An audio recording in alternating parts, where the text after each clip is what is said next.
what's going on, Journey Principles Nation? Josh here. I'm actually sitting with Janet and Bruce Bledsoe from Conway, Arkansas. They blessed us the long road trip. What was it, 12 and a half hours? 14. 14. Pretty close.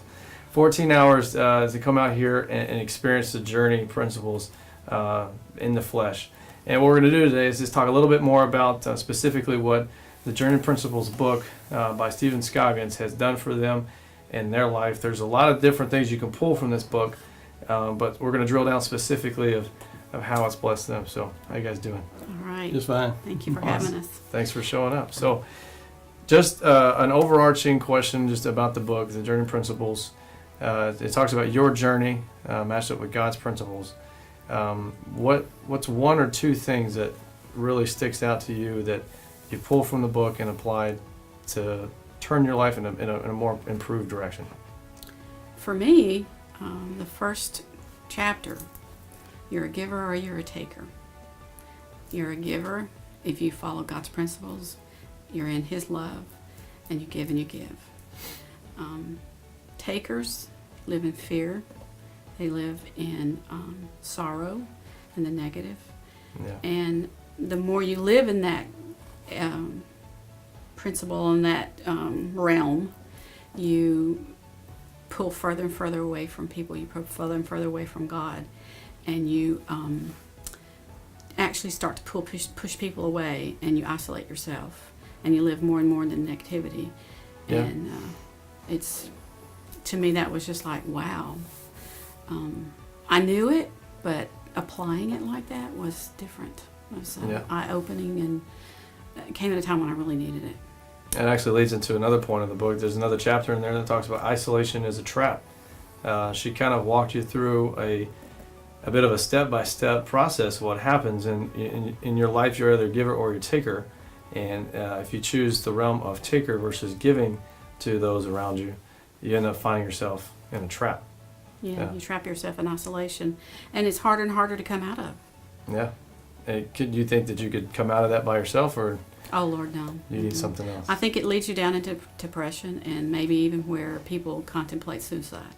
Mm-hmm. And and that's where the enemy takes a hold, and he feeds you things that you're not strong enough to come out. You're not good enough. Yeah. You're not.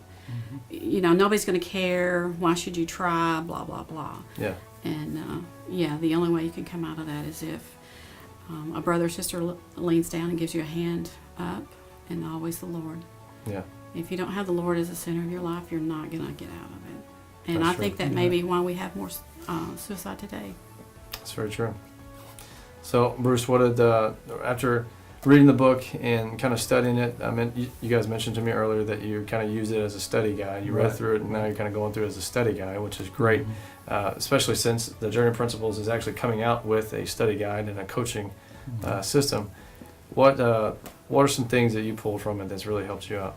Well, like life is, we're on a journey, and a journey for Christ, and right now it's coming at a good time, because of things that happen in our life,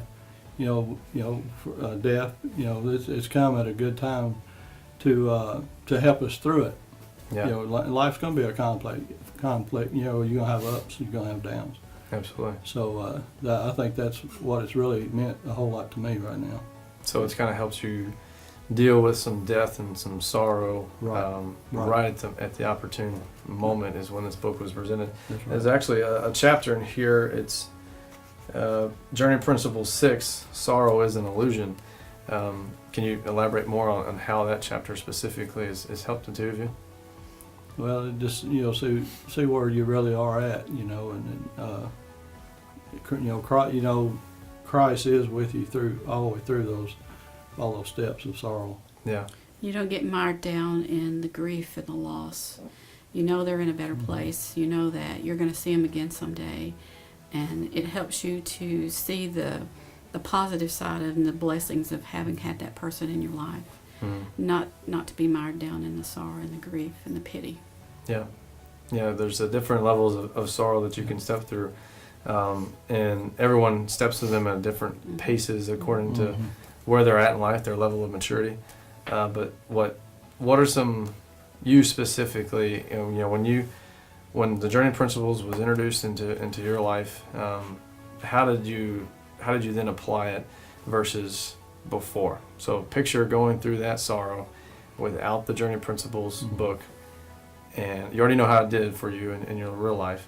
Kind of compare the two for me, and then for other folks out there who are going through or will go through in the future of losing someone or losing something to create sorrow.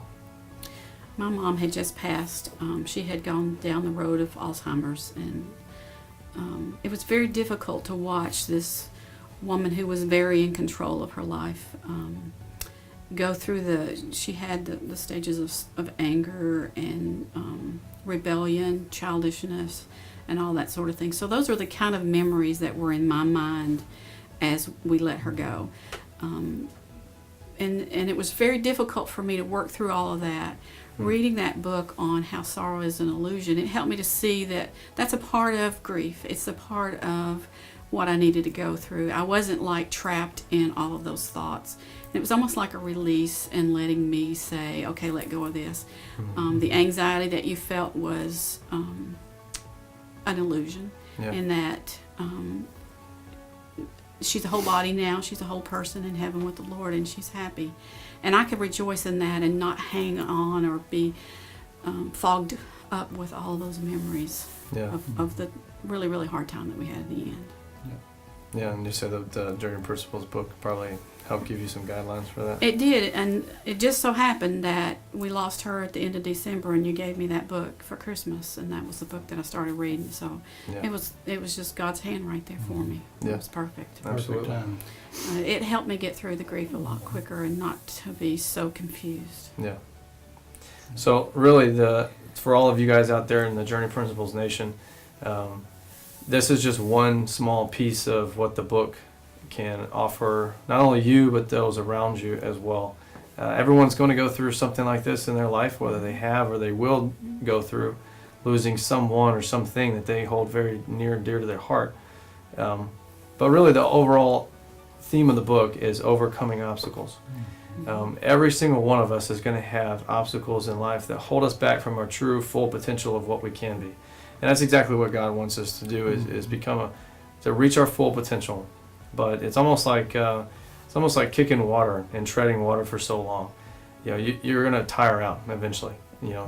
Even some of the most powerful Olympian swimmers eventually have muscle fatigue and they tire out.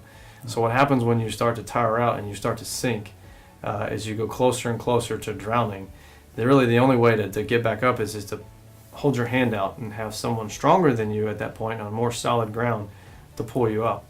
And that's exactly really what the Journey Principles book does for you as the reader. Yes, it tells you a story of Stephen's life and kind of how he went from homeless from suicidal all the way to very successful business owner and now speaker and author. And really, it's not a book that just kind of makes you feel good. Nope. No. It's not a book you're going to read one time. You're going to read it multiple times. Yeah. I'm looking forward to that study. And it's more of here's how I overcame. Here's the principles that have been in the Bible for thousands of years. Here's how leaders of our country, leaders of our world have overcome. And this is really what I applied really to my life, and this is how you can apply it to your life. About serving others, that's my goal, is to... I'm sorry. No, you're good. What I was going to say, that how Christ came to earth, not to be, sorry about that, not to be served, but to serve.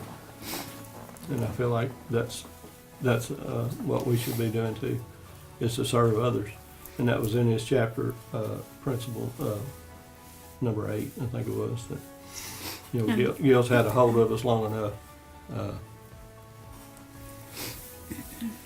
But that's what I got out of that. Those steps there was like 4 or 5 steps there, but serving was one of them. And like I said, that's what I want to do, is to serve others. Yeah. I'm sorry about that. Bringing that up. No, it's good. This is where it actually grabs people. Yeah, And lets people know that it's real. right. It's when we can actually speak from the heart, and sometimes Yeah. the heart makes our eyeballs swell a little bit. Mm. Yeah. That's a good book. I know you're absolutely right. Everybody should read it. It kind of goes back to what you said about giving and taking. Mhm. If you're a giver, then your life is fulfilled. Yeah.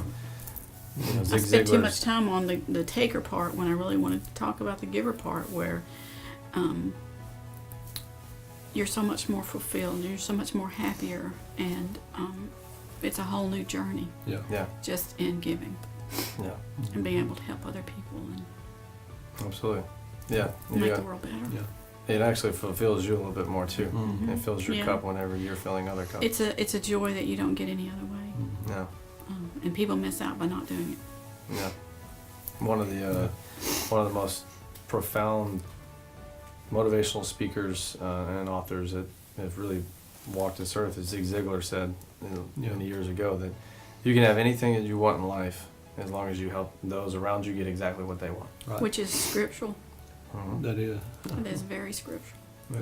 That's one thing I admired about Zig Ziglar, is Yeah. how close he aligned himself to Scripture, and why I like this book. While he applies it to everyday Mhm. life, you can tell this man's a really good Christian. He believes what he's saying, and he lives Yeah. what he talks, and he walks it. Yeah. And he helps you apply it. Absolutely. Like his main theme, I guess, is as iron sharpens iron, so man should sharpen your man.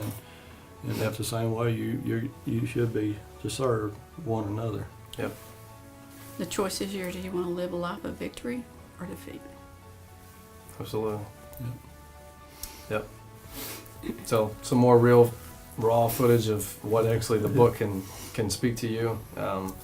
You'll read this in your own private setting at your home. You'll think of people that are around you immediately. You'll think of maybe things that have happened in the past and things that have gone on. But the main thing, the pull from it, is that you can't really change that. The only thing you can do is to make those things better is look for today and look for tomorrow. Because you really can't change next week either. You can only look at what you're doing today and how can you be a better version today than you were yesterday. And that's exactly what Stephen talks about through every single one of these principles. He ends it with how to apply it and how to actually make yourself a better version today than you were yesterday. And I promise you that the better version that you are today will soon mask over anything that's happened to you in the past. So again, you can check us out on Facebook at Journey Principles, or check us out online at journeyprinciples.com. We appreciate you coming out today. We'll see you real soon.